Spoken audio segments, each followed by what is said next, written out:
Pushkin. Hey, Revisionist History listeners. Before we get to our 6-episode series about America's gun problem, I want to remind you that you can binge the entire series early and ad-free right now with a Pushkin Plus subscription. And that same subscription gets you exclusive access so you can binge listen to Happiness Lab, our hit podcast, The Dream, and all 12 episodes of Paul McCartney's new podcast, McCartney, A Life in Lyrics. That's just the September lineup. Sign up now on our Apple Show page or at pushkin.fm/plus. It isn't often that a writer, or any man, is given an opportunity to destroy a figure he's always hated, a character that all his life has cluttered his landscape like a slum. And to be able to do so, and get paid for it to boot, is to be doubly blessed. The co-creator of the greatest television Western of all time was a man named John Meston. My hated figure is the Western hero who rides along, thumping his guitar, nasally singing a synthetic ballad, and looking for all the world like a fugitive from a cheap circus. I spit in his milk, and he'll have to go elsewhere to find somebody to pour the lead for his golden bullets. Now, the best way to destroy something bad is to write it down with something better. And I've got a guy I think outclasses any of these phony big hats. Meston gave the world Gunsmoke, which ran on CBS for an astounding 20 seasons, from 1955 to 1975. One of the most widely watched TV shows ever. When its run finally ended, the LA Times film critic referred to it as our own Iliad and Odyssey. Only in the place of Odysseus and Achilles, Meston gave us Matt Dillon. Lanky, laconic, impossibly brave. One of the great reluctant heroes in television history. His hair is probably red if he's got any left. He'd be handsomer than he is if he had better manners. But life and his enemies have left him looking a little beat up. And I suppose, having seen his mother back about 1840, struggling to take a bath in a wooden washtub without fully undressing, left his soul a little warped. Anyway, there'd have to be something wrong with him, or he wouldn't have hired on as a United States Marshal in the heyday of Dodge City, Kansas. Dodge at that time was the wildest town in America, and it was populated by men just as warped and more so than Matt Dillon. My name is Malcolm Gladwell. You're listening to Revisionist History, my podcast about things overlooked and misunderstood.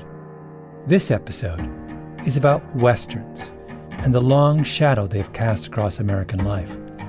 It's possible you've never thought about Westerns. Maybe you've never even seen one, but your parents, and particularly your grandparents, most certainly did. In the mid-1950s, Westerns took up a third of all evening television viewing time. If you lived in a major city like New York, you had your choice of 51 different Westerns in a given week. And what were Westerns? Well, they were stories about big, strong men. The heroes of the top 6 Westerns of 1962 averaged 6'4" and 210 pounds. White, big, strong men. There wasn't a lot of ethnic variation in the TV Western. There weren't a lot of women or families, even though the reason all those pioneers moved to the Wild West was, of course, to provide a better life for their families. There wasn't a lot of moral ambiguity or introspection or shades of gray. These were action shows. But what was there a lot of? There were a lot of guns. And in this installment of our series on gun violence, I want to figure out what it means that an entire generation of Americans grew up watching a world in which big, strong men shot at each other with guns, in the absence of any kind of cultural or moral or psychological ambiguity. Our case study, Gunsmoke, the greatest of all the TV Westerns, and one episode in particular, Season 1, Episode 8, Kite's Reward. Picture a long, dusty street straight out of the Old West, downtown Dodge City, the most infamous of the cattle towns of the 1870s. long row of ramshackle wooden buildings, bars, stables, a general store, cowboys sauntering to and fro. Our hero, Matt Dillon, is sitting on a porch talking to his friend Chester. They spot a man, a stranger, lurking around the Long Branch saloon. Then a second stranger, much younger, handsome, blonde, approaches on horseback and dismounts. Who's that? Never saw him before. Some trailhand come to lose his wages. Probably. The blonde man walks into a bar, orders a beer. The older man, the one who had been lurking, follows him in, pulls out his six-shooter, and says in that biting tone peculiar to this era of TV villain, Turn around. Keep your hand away from that gun. I'm gonna take your gun. No, you're not. You wanna die? Don't matter none to me. Then go ahead. All right. But the young man is much too quick for his foe. He pulls out his revolver in what seems like a heartbeat. His pursuer lies dead on the floor, just as the man of the law, Marshal Matt Dillon, comes rushing in. Self-defense, Marshal, you saw it. I want your gun. That ain't right. It was self-defense, pure and simple. I said I want your gun.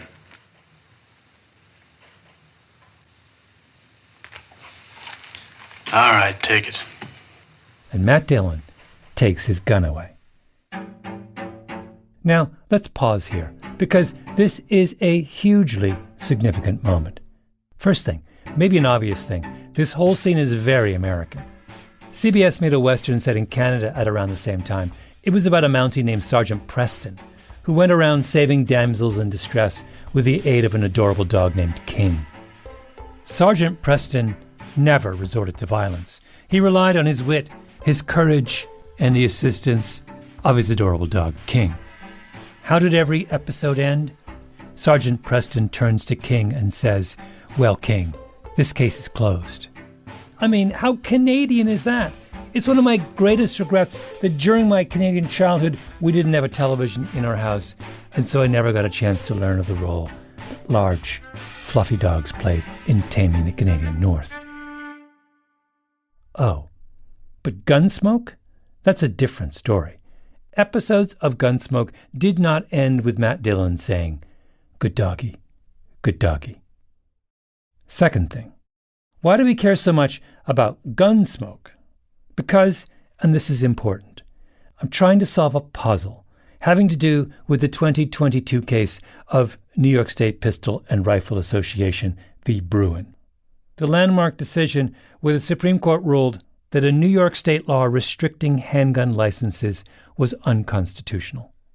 If you listen to the first episode of this miniseries, which I dearly hope you do before you listen to this one, you'll know I have strong feelings about the court's infatuation in that case with a certain disputatious 17th century slave trader named Sir John Knight. But here we are concerned with a broader puzzle. It came during oral arguments. Oral arguments are a big deal.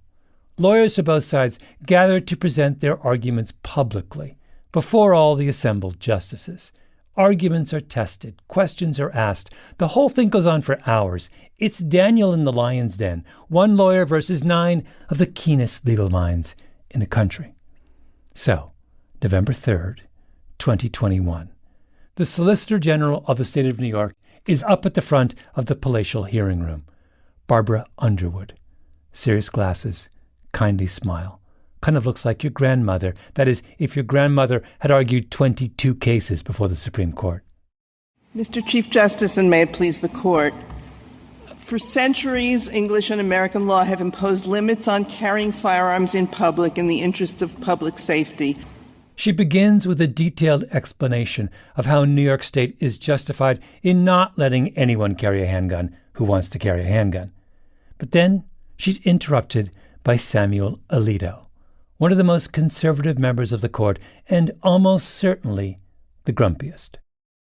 Could I explore what that means for ordinary, law-abiding citizens who feel they need to carry a firearm for self-defense? So I want you to think about people like this, people who work late at night in Manhattan. It might be somebody who cleans offices, it might be a doorman at an apartment, it might be a nurse or an orderly, it might be somebody who washes dishes. None of these people has a criminal record.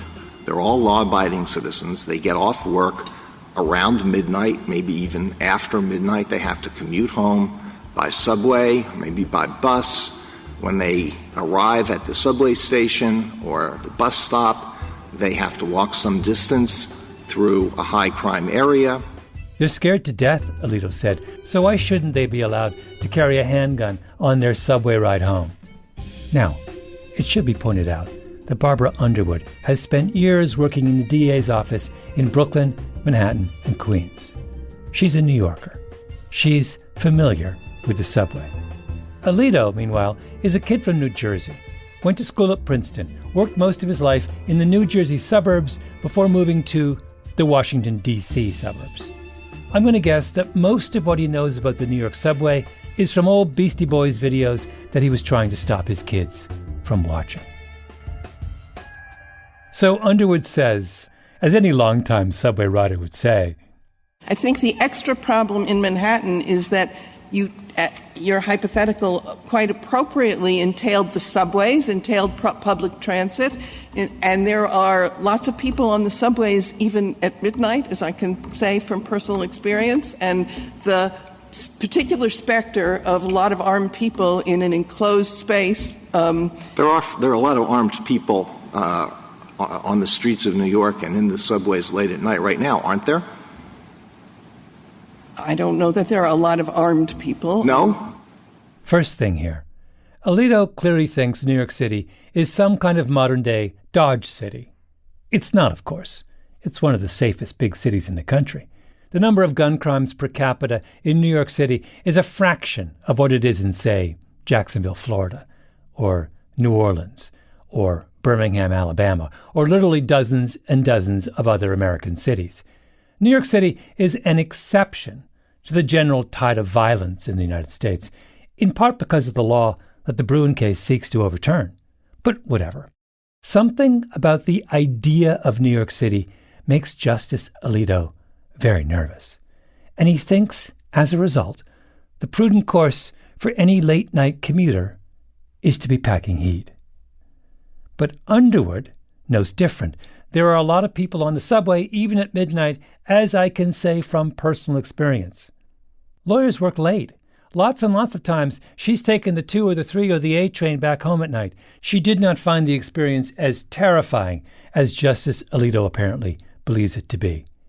And as he's talking, she's clearly imagining the alternate universe where Alito gets his way. It's late at night. There's a confrontation at one end of the car. One guy pulls a gun because, per Justice Alito's instructions, he's come prepared for anything untoward happening. In response, the other guy pulls his gun. The two of them start shooting, but of course they're terrified, and they're spraying bullets everywhere because handguns, as even the most devoted gun lover will tell you, are really, really hard to shoot accurately, even under the best of circumstances, with people who know what they're doing and practice every day. And these are not the best of circumstances, and these are not people who practice every day. They are, in Justice Alito's hypothetical, doormen, nurses, and dishwashers.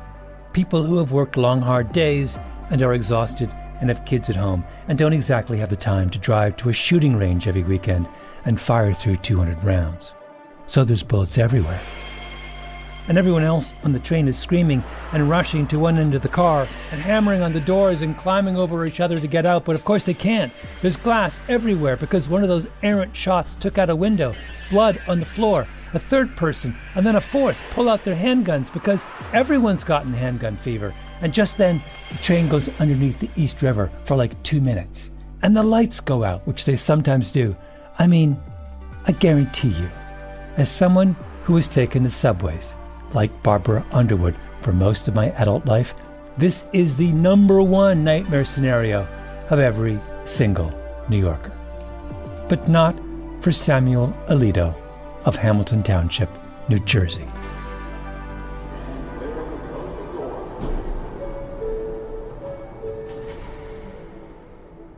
How many people with illegal guns, if that's what I'm talking about. Yeah. How many illegal guns were seized by the New York Police Department last year? Do you have any idea? I don't have that number, but I'm sure it's a substantial number. But the people, all these people with illegal guns, they're on the subway, they're walking around the streets, but the ordinary, hardworking, law-abiding people I mentioned, no, they can't be armed. Samuel Alito is in the grip of a peculiar and powerful fantasy that says that below the surface of one of the safest cities in the country, late at night, all rules of civilization have been suspended. You're on your own. And Barbara Underwood, who no doubt prepared long and hard for this date before the highest court in the land, does not seem to have prepared for this. I mean, who would? How would she have guessed that Samuel Alito thinks the A Train is Lord of the Flies?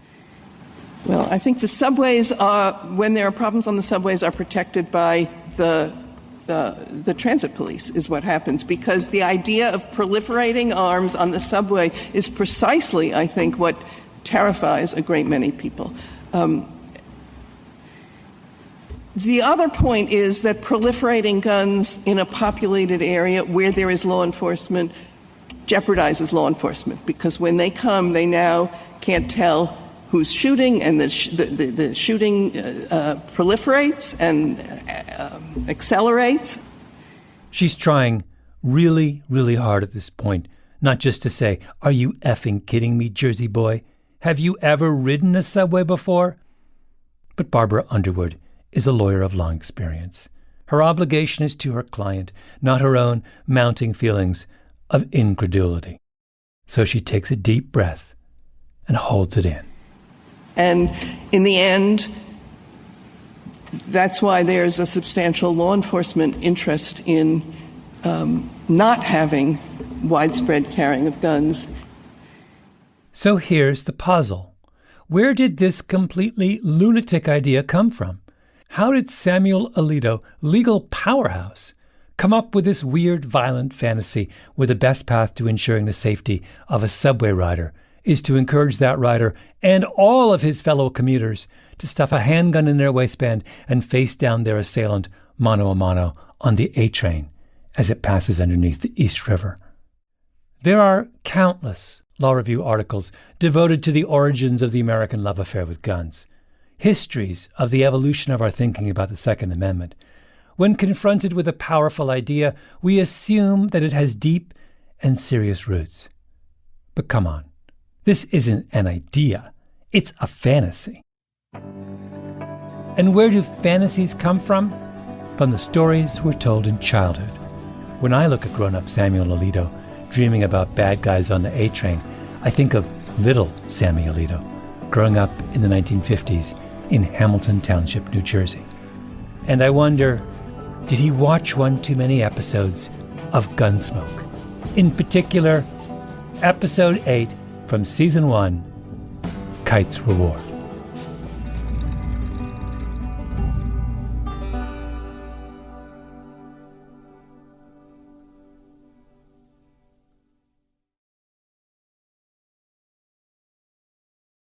In the 1870s, cattle would be herded to market from Texas to Kansas, up to the so-called cattle towns that were junction points connected to major railway lines. The longest-lived and most infamous of those cattle towns was Dodge City.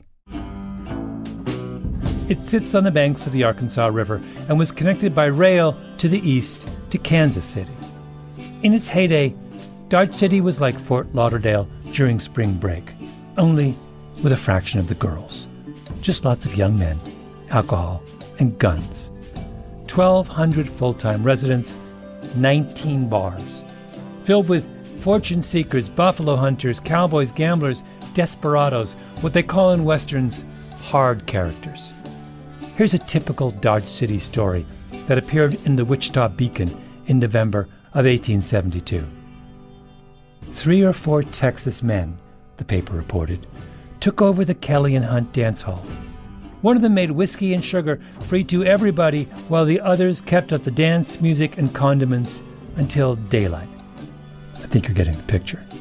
The article goes on. The dance room was also occupied by a gambling outfit. Oh, okay. One of the Texas men, who were giving away the free booze and sugar, accuses one of the gamblers of cheating and, quote, grabbed up the entire wealth of the concern to appropriate it, unquote. Whereupon, one of the gamblers fractured the skull of one of the Texans with a 6-shooter. He dies.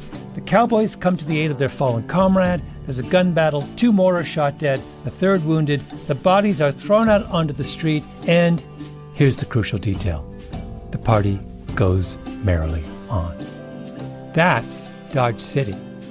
As you can imagine, the tabloids of the era couldn't get enough of this. The expression, which I'm sure you've heard, "we gotta get out of Dodge," is a reference to Dodge City. So what is Gunsmoke? It's a TV show set in Dodge City, where the hero, Matt Dillon, has the job of restoring law and order amidst the mayhem. Every other episode begins with a shot of Dillon squaring off against a bad guy on the main street of Dodge. He outdraws him, shoots the bad guy dead. Then, after the credits, we see Dillon walking through a cemetery where all the many dead are buried, and in voiceover, delivering a little homily about the enormous weight on his shoulders. They all drifted here to Dodge City, one time or another. The Buffalo Killers, the Saddle Bums, the Spoilers. It's the end of the track and the start of the wilderness, the dumping ground of odds and ends and beginnings and leftovers. It's a place to stop and take the kind of pleasure you need. It's a place to pass through, and sometimes it's a place to die. So, Episode 8, Season 1, Kite's Reward. The young blonde man's name is Andy. He's just shot the stranger dead. Dillon has taken his gun. They go back to Dillon's office, where Andy is given a lecture. Trouble sure come running after you in a hurry, didn't it? What's a man supposed to do in this town? Stand there and take a belly full of bullets? Then Dillon says, "I can give you back your gun, but I think you shouldn't wear one anymore. You're too good with it. You're going to get a reputation. People will come after you to see if they can best you." It happened to me once, Andy. And it's happening to you.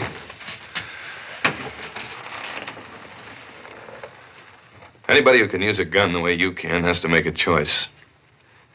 You can go on using it, or you can quit before you get blood all over you. They have a heart-to-heart. Dillon is the wise father figure Andy clearly never had. "Dillon, why don't you quit wearing it?" Andy, "I don't know. I'd feel kind of naked, I guess." Dillon persists. But it's going to be one man after the other from now on. You're going to have to kill whether you like it or not. But I'm not going to watch it.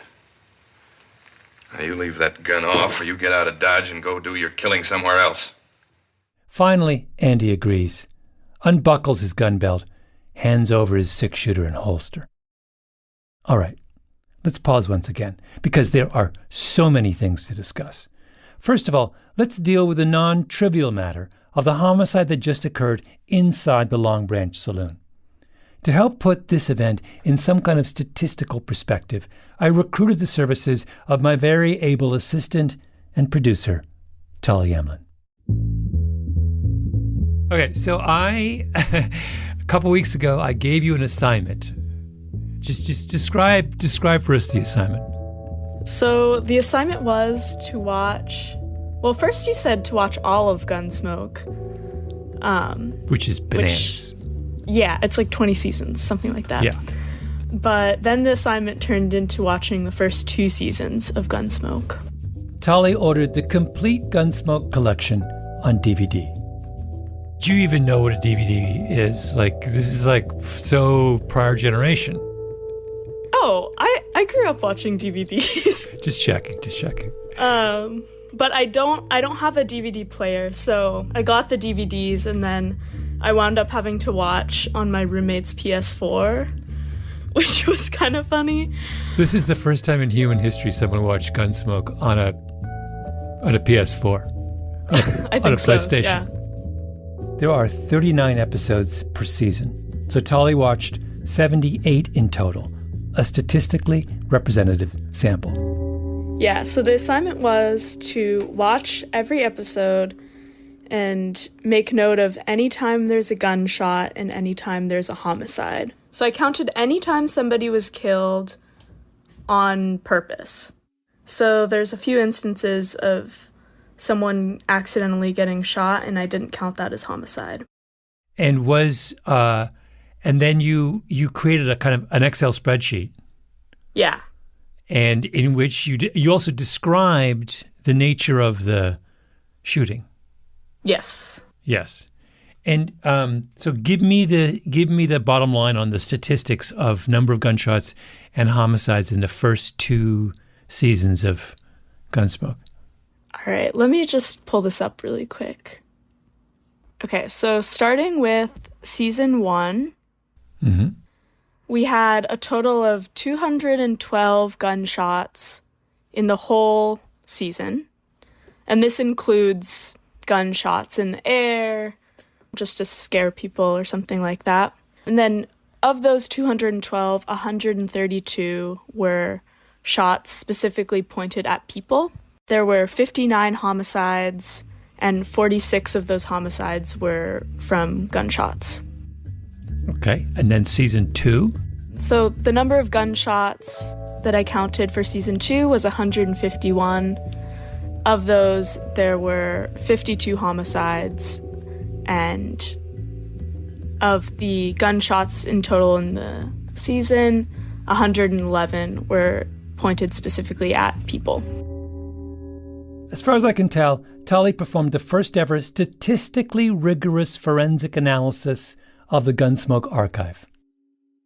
You know, Tali, I used those numbers and I calculated independently what the homicide rate per 100,000 is for the town of Dodge as depicted in Gunsmoke. And that works out, given there's 1,200 people in Dodge, a homicide rate of, I think, 4,917 per 100,000, which would be like 8 times higher than the highest homicide rate in any city in the United States today. Oh, my God. It's like the most murderous. There was one episode where 8 people were killed. Yeah. That was all at once, too. I remember that episode. That's a mass shooting. Yes.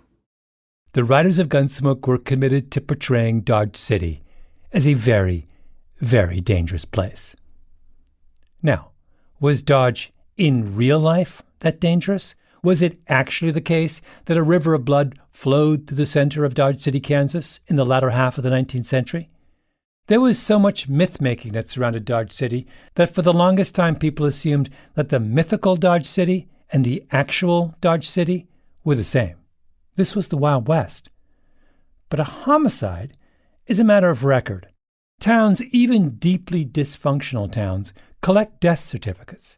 They have newspapers that report on murders, court records that document criminal trials, graveyards where people are buried. And in the 1960s, a historian named Robert Dykstra decided to fact-check the claims about Dodge City. Here's what he discovered. In 1872, the year Dodge City was founded, the homicide count was 18, which in a town of 1,200 people is nuts. But that was before the town had a police force.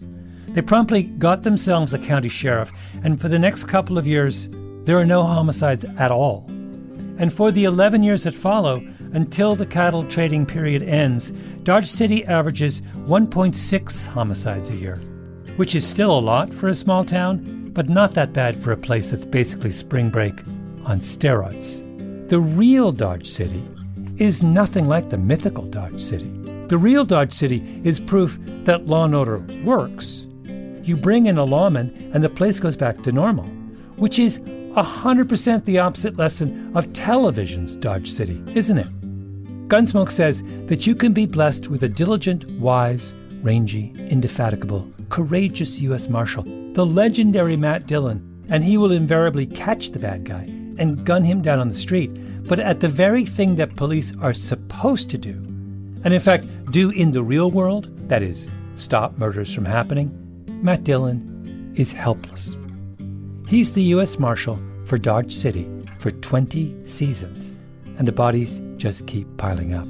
He's the head of law enforcement in a town with an implied homicide rate 80 times higher than St. Louis, Missouri, the murder capital of the Western world. He's terrible at his job. He should have been run out of town. And yet, he is not. Because in the bizarre fantasy being peddled by Gunsmoke, there are so many bad guys and so many guns and so many shootouts in bars that every man must take responsibility for protecting himself. If you have a quiet drink at the Long Branch Saloon and a stranger comes in with an itchy finger, you have to be prepared to defend yourself. It's up to you, because there's no guarantee that Matt Dillon will rush in time to help you. Now, do I worry that lesson reverberated with little Sammy Alito watching Gunsmoke on his parents' black and white RCA back in Hamilton Township, New Jersey? Yes, I do. By the way, it wasn't just Alito. Right after Alito goes off on his strange rant about the perils of the A train, guess who chimes in? Justice Brett Kavanaugh. Of course he does. Brett Kavanaugh, child of the Washington, D.C. suburbs, whose only experience of mass transit was being carpooled to private school in the back of his mother's Dodge minivan. What if you're a runner? You say, I run a lot. And as you correctly pointed out earlier, there are a lot of serious violent crimes on running paths. It's a real problem. It's a real problem? Justice Kavanaugh now wonders if the runners of New York would be well served strapping on a Glock in order to defend themselves against the murderous grievances of their fellow joggers as they trudge their way around the Central Park Reservoir. If Barbara Underwood was taken aback by Sam Alito, then Kavanaugh, she's like, what is happening? She tries to explain. Have you thought about what would happen if New York issued a handgun to anyone who wanted one?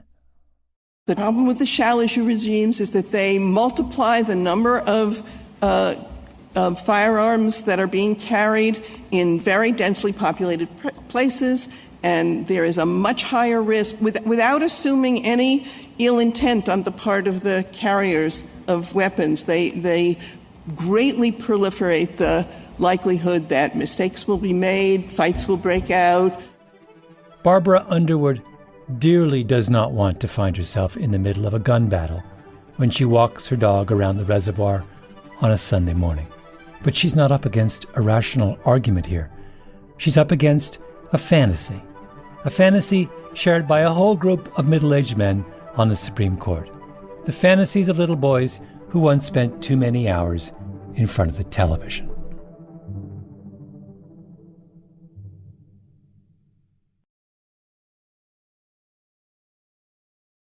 The heyday of Dodge City, the real Dodge City, overlaps with the invention of one of the most important firearms of that era, maybe one of the top 5 most important weapons ever, the 6-shooter, patented by Samuel Colt, perfected by Mr. Smith and Mr. Wesson. So revolvers were fairly easy to get by about 1850, but by 1870 and 1880, you could order them for just a few dollars through a catalog. It was incredible, the number of revolvers that were available and circulating in public as compared to decades past. That's the historian Brennan Rivas. The pistols of the early 19th century were cumbersome, unreliable, inaccurate. People were more worried about Bowie knives than they were about handguns. The arrival of the revolver changed all that. The invention of a weapon with a cylinder filled with bullets that rotates every time the trigger is pulled solved every problem that plagued the 19th century handgun. So you have a proliferation of a gun that is a significant innovation. It's cheap, it's effective, it has all kinds of other... Can you describe a little bit the kind of social and political response to the proliferation of the revolver? Well, a major response from American people was to talk about how sad it was that people were being shot all the time. You see a tremendous outpouring of sadness and frustration that lives are being lost, people's lives are being ruined, all as a result of someone resorting to using these really deadly weapons. So the social response was something that we're not altogether unfamiliar with. The primary media of the day talking about and lamenting the loss of life as a result of these weapons, and saying that something should be done. Walk me through the various strategies that were tried in this era in response to the revolver. Well, the first strategy is what scholars are now calling public carry laws. And they started out by prohibiting, in statutory language in clear black and white, you can't carry or conceal these certain weapons in public spaces, and there would be some sort of a penalty. There were laws prohibiting guns from certain sensitive places, taxes imposed to make guns more expensive. If we just use Texas as our example, so how many of those strategies are being deployed in Texas in the latter part of the 19th century? I believe all of them except for personal taxation and banning the sale of certain weapons. So in Texas, by 1900 in Texas, there was a sensitive places law that was very broad. It covered everything from polling places on election days to circuses. Any public gathering was a disarmed space. There was also a public carry law that applied not only to concealed weapons, but to openly carried weapons as well. So you could not carry a Bowie knife or a pistol or various other concealable deadly weapons in public beyond the confines of your own property at all. By the turn of the 20th century, there were also taxes on gun dealers and a law against selling arms to minors. So Texas gun laws in 1890 are way more restrictive than they are in 2023. Yes. And is Texas an outlier in those years? Are there other kind of large states that have similar kind of positions on gun violence to that? I would not say Texas is an outlier. It was a very common approach. Huge parts of the country were covered by gun control laws in the 19th century, laws that would seem unacceptable today. That's how much people were spooked by the rise of the revolver. There's even a subspecialty of American history devoted to digging up all the old gun laws that were on the books around this time. Patrick, can you do me a favor? Can you pull up the list of cities that you know had gun control ordinances in the late 19th century, and just read me 20 of the city names. Okay, I'll go to my appendix because I have these things all over the place. This is Patrick Charles, one of the leading gun law sleuths. All right, that's good. So I think great examples are, so if we go to California, right, we got Sacramento, we've got San Francisco, Napa, Santa Barbara, Los Angeles, Alameda. If you go to Kansas, these are cities that probably, unless you're from Kansas, you don't even know. Argentine, Lake Elfos, Concordia, Coffeyville. But then if you go beyond that, we've got places such as, Brooklyn was not always part of New York City. You got Brooklyn. You've got Nashville, Tennessee, St. Louis, Missouri, Wheeling, West Virginia, St. Paul, Minnesota, Berlin, Wisconsin, Evanston, Illinois. There's also Chicago had it. So stop there. Guess who else had a gun law in place? Dodge City, Kansas. After that first murderous season in 1872, the town cracked down. At the bridge over the Arkansas River, which every cowboy crossed on his way into Dodge City, there was a big sign: the carrying of firearms strictly prohibited. The law said that you had to check your gun at the sheriff's office or town hall or some other designated building. One spot was the local brick factory. The owner said that at one point he had hundreds of revolvers stacked up in his storeroom. You got a chit, like a coat check token, which you turned in for your gun when you left town. In Dodge City, the penalty for breaking that law was $100 or 3 months in jail, or both. When the murder rate ticked back up to 1 or 2 a year, the local paper got all upset and accused the police of going easy on gun owners. Like the time when the marshal took a gun off a drunken troublemaker in a bar and foolishly gave the gun to the man's boss, who promptly gave it back to his employee, who then killed somebody. Not smart. So Gunsmoke comes along in the mid-1950s. And in its first season, with half the country's television audience watching, it introduces us to their version of Dodge City, the world's most dangerous place. And in those first few episodes, it has to deal with the question of what Matt Dillon, the symbol of law and authority, should do about this extraordinary violence. He can't turn a blind eye to it, can he? Oh no, he has to take action. They decide to have him try what his real-life counterparts tried: gun control. So Matt Dillon takes away Andy's gun, and Andy is transformed. Our blonde-haired gunman gets a job at the local stables. The owner loves him, says, "I wish he was my son." We see Andy at the local saloon having a single chaste beer, chatting politely with the beautiful proprietress. A bully challenges him to a fist fight. Andy drops him with a punch. Matt Dillon looks on admiringly because he has liberated Andy from his gun. Dillon has been given moral purpose. Andy has been given redemption. Both men see a way forward out of the unrelenting bleakness that is Dodge City. You know something, Marshal? What? You was right about me not wearing a gun. I'm glad I took it off. You was right about me not wearing a gun. But then, commercial break. And when we come back, a stranger shows up in Dodge City, asking after Andy. Says Andy's an outlaw. Says Andy used to be part of the Fisher gang down in Laramie, Wyoming. There's a bounty on his head, $1,000, dead or alive. The stranger finds Andy in the stables, says, "You're coming with me." Andy says, "No way." Andy goes for his gun, but he's got no gun. Matt Dillon took it. He grabs at air, and the bounty hunter shoots him in the chest. Matt Dillon rushes in. Too late. He goes to the stricken Andy, lying on the ground. I forgot. Forgot about my gun. I went for it before I remembered. Didn't work out so good, did it, Marshal? Not so good. Just because I forgot and went for my...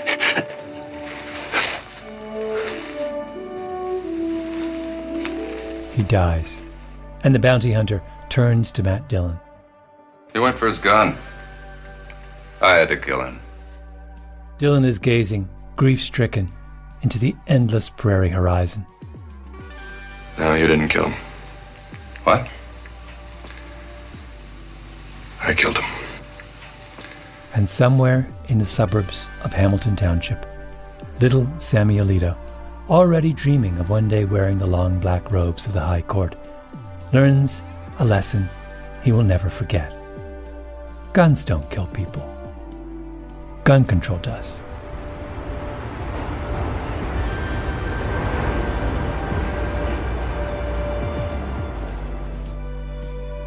Our Revisionist History Gun series was produced by Jacob Smith, Ben Nadaf Haffrey, Kiara Powell, Tali Emlin, and Lee Mengistu. We were edited by Peter Clowney and Julia Barton, fact-checking by Arthur Gompertz and Cashel Williams. Original scoring by Luis Guerra. Mastering by Flawn Williams. Engineering by Nina Lawrence. I'm Malcolm Gladwell.